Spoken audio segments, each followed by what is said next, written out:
What we are going to do now is the basis of Python programming. Then we'll start with variables and built-in function. So what is a variable? A variable is used to store data in the computer memory. Then how can we declare variables? That is, variable is only pointing to the computer memory. It's showing you that the data has been saved. So for example, if I write, let's say x is equal to 5, that means this 5 has been saved in the computer memory. But the variable that is used to save it is what? Is x. So that means anytime I want to use this 5, I only use x. Is that understood? Why is it called a variable? Because the value of x can change. X is equal to 5. I can also say x is equal to 7. And code runs consecutively, line by line. So initially it was 5. Now it is 7. If you want to access x, what will be the value for x now? 7 and not 5. Is that understood? It's called a variable because the value can change. So what are the rules for naming a variable? The rules for naming a variable is number 1, it is not encouraged to use letters as variables. Letters are not encouraged to be used as variables. Do you understand? Letters that have to do with A to Z, don't use them as variables. Your code will run, your code will not be wrong, but nobody will understand your code. Imagine write A is equal to 5 and age is equal to 5. Which one do you understand out of both? Age. Because if I write age is equal to 5, that means you understand that I am saying the age is what? Is 5 years, isn't it? But if I write A is equal to 5, you don't understand what I've written. Do you understand that? Good. So that means when you want to create variables, use mnemonics. Words you can relate to something. If you are working about school, you want to write a program for school, you can use school, class, students as variables instead of A, B, C, or X, Y, Z. Is that understood? Is that understood, everyone? So that is number 1. Number 2, variables do not contain special characters. Maybe writing class at 5. This at is a special character. Is that understood? A variable cannot start with a number. A variable cannot start with a number. So you cannot write 5 class, but you can write class 5 or C5. Is that understood? But a variable cannot start with a number. Is that understood? You can have 2 words as a variable, but both words cannot have a space. You cannot have space in between a variable. For example, AS class. This will return an error. Instead, use underscore. Use AS class. Is that understood? So these are rules for naming a variable. Any question? Okay, good. Now, since you understand what variables are, then the next thing is assignment of variables. How do you assign variables? When you say assignment of variable, means you assign values to a variable. You assign values to a variable. For example, age is equal to 5.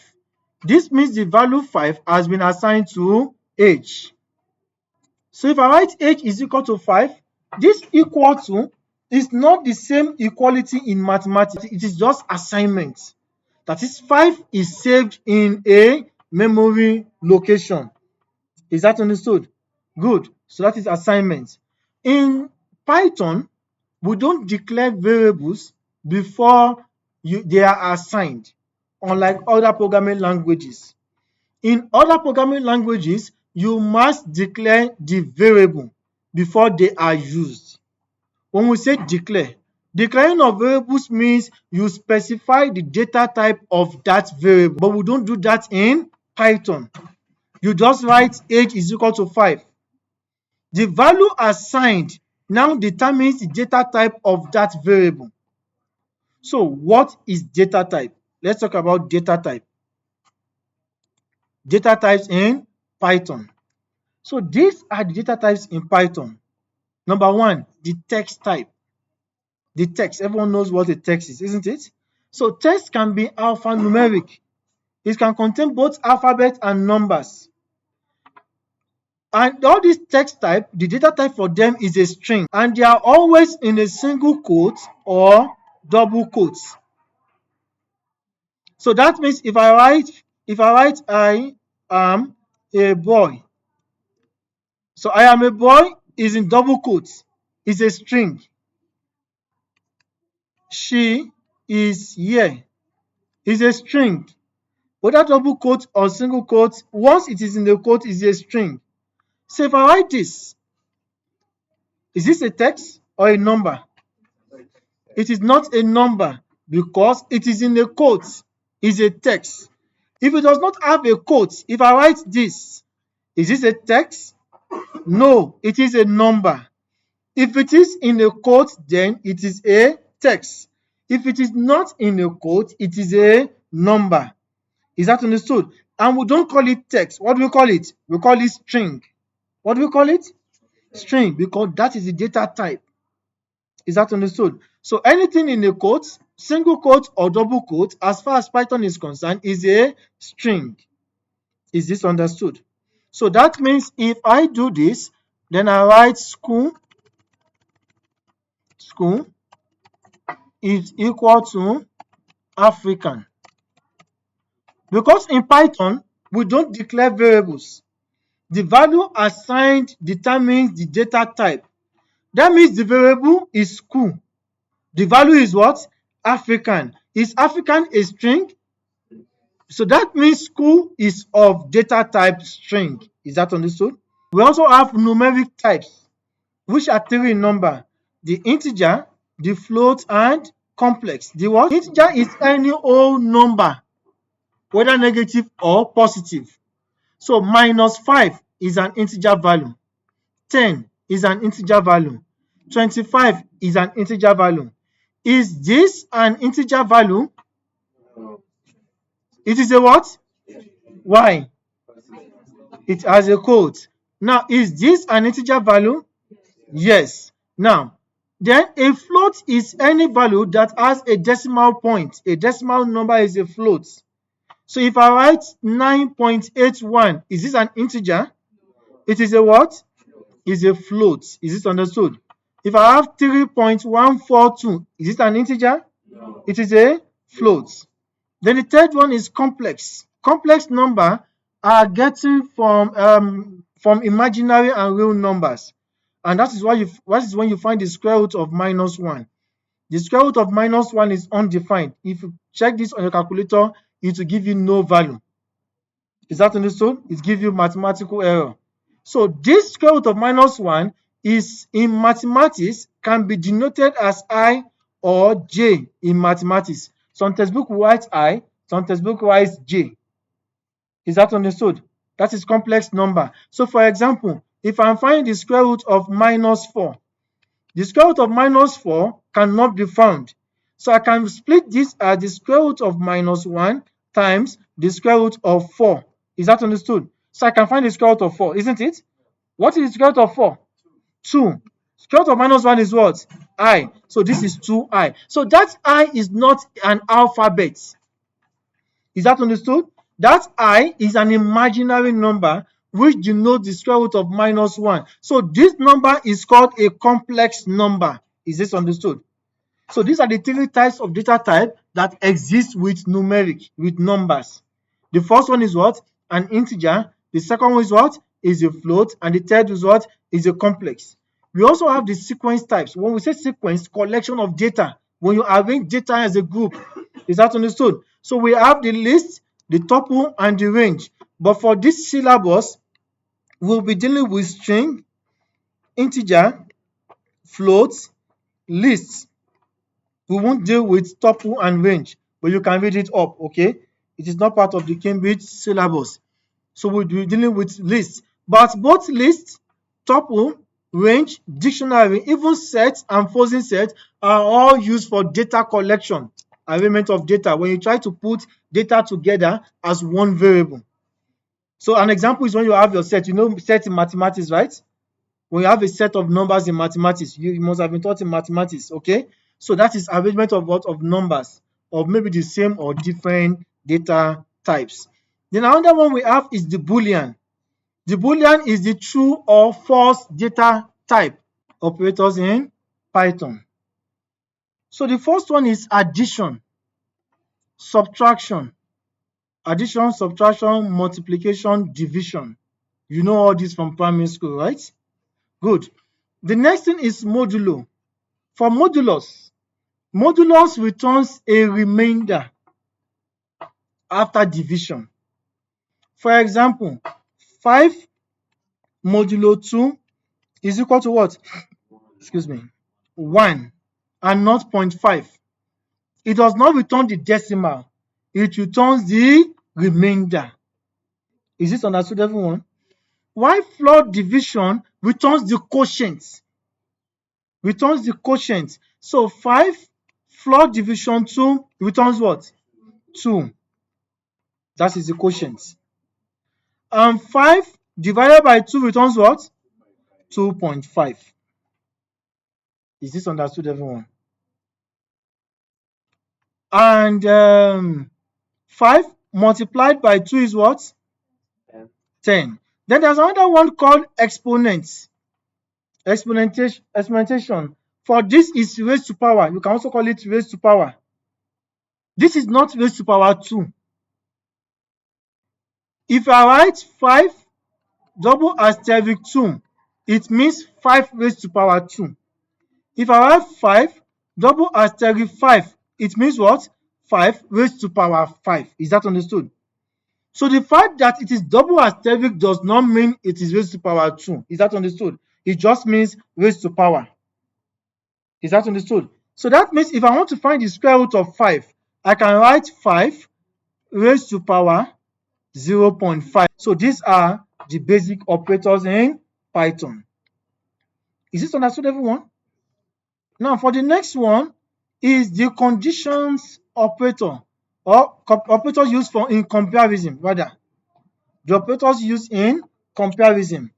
When I wrote x is equal to 5, is it allowed to use x is equal to 5 when you are writing your code? No, I said you cannot use letters, right? You should use what? Mnemonics that can best represent what you are solving. Is that understood? So if I write h, let me say ego is equal to 5, for example. This is an assignment. That means 5 is assigned to ego. But for this double equal to, he's trying to compare if two things are equal. For example, 5, what is this doing? It's comparing 5 and 2 if they are equal. Is this understood, everyone? It's comparing 5 and 2 to check if they are equal. And for these operators, it only returns a Boolean. It is either it returns a true or what? Or false.